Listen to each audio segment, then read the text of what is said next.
যে কাজটা ভালো হয় এবং যে কাজটা আমাকে আনন্দ দেয় তখন সেটার কথা বলি মানুষকে। আমাদের মানুষ আমাদের দেশকে ভীষণ ভালোবাসে, আমাদের সংস্কৃতিকে সত্যিই ভালোবাসে, আমাদের নাটককে ভালোবাসে, আমাদের সিনেমাকে ভালোবাসে। না, এটা একদম ব্যক্তিগত পর্যায়ে যদি হতো তাহলে তো আর ডায়লগ দিতাম না, ওটা করতাম।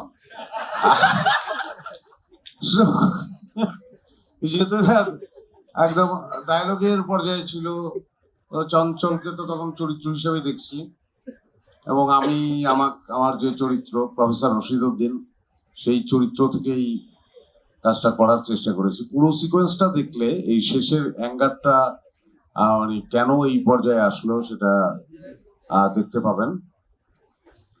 ভালো লাগবে, এই ভালো লাগবে কথাটা বললাম তার কারণ হচ্ছে আমি নিজে যখন অভিনয় করি আমার বিশ্বাস যে সবার আগে আমি টের পাই যেটা হলো, আনন্দটা প্রথম আমার মধ্যে হয়।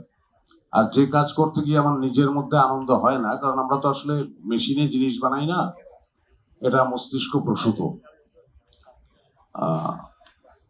তো সব কাজ যে অসাধারণ হয়, সব সময় যে ঠিকঠাক অভিনয় করতে পারি তা না, অনেক সময় জঘন্য অভিনয় করিও বা হয়ে যায়। যখন পদ্মা সেতু, মেট্রো রেল এবং এলিভেটেড এক্সপ্রেসওয়ে নির্মাণের গর্বিত অংশীদার বসুন্ধরা সিমেন্ট।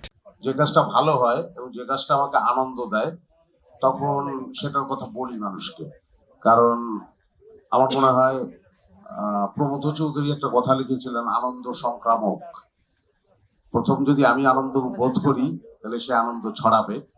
আমি এই সিনেমায় এই চরিত্রটি করতে পেরে প্রত্যেকটা সিকোয়েন্সে আমি আনন্দিত হয়েছি। তো এই আনন্দটা সংক্রামক, এই আনন্দটা সবার মধ্যে ছড়াবে বলে বিশ্বাস করি। এবং একই আনন্দ আমি শ্যামলের চোখে দেখেছি অ্যাক্টিং করার সময়, একই আনন্দ চঞ্চলের চোখে দেখেছি, সাবিলার চোখে, রাজের চোখে, দিনারের চোখে, এবং সেই আনন্দ বারবার দেখেছি তানিম নূরের চোখে, সে যখন ওই মনিটরের সামনে বসেছিল, এবং সেটা নিখাত আনন্দ, সে খুবই আনন্দিত প্রত্যেকটা সিকোয়েন্স করে। আমরা সবাই আনন্দিত। তো আমার বিশ্বাস এই আনন্দ সংক্রামক, এই আনন্দ সকল দর্শকের অন্তরে পৌঁছাবে। আর একটা কথা আমি প্রায়ই বলে থাকি আমার দর্শকদের উদ্দেশ্যে, আমাদের দর্শকদের উদ্দেশ্যে, এখন এই সময় এসে তো ইন্টারনেট, প্রচুর মাধ্যম, প্রচুর কিছু ঘরে বসেই দেখা যায়, তারপরেও আমাদের সিনেমা বেঁচে আছে, নাটক বেঁচে আছে। তার কারণ আমি বিশ্বাস করি আমাদের মানুষ আমাদের দেশটাকে ভীষণ ভালোবাসে, আমাদের মানুষ আমাদের দেশকে ভীষণ ভালোবাসে, আমাদের সংস্কৃতিকে সত্যিই ভালোবাসে, আমাদের নাটককে ভালোবাসে, আমাদের সিনেমাকে ভালোবাসে, আমাদের মঞ্চের কাজকে ভালোবাসে।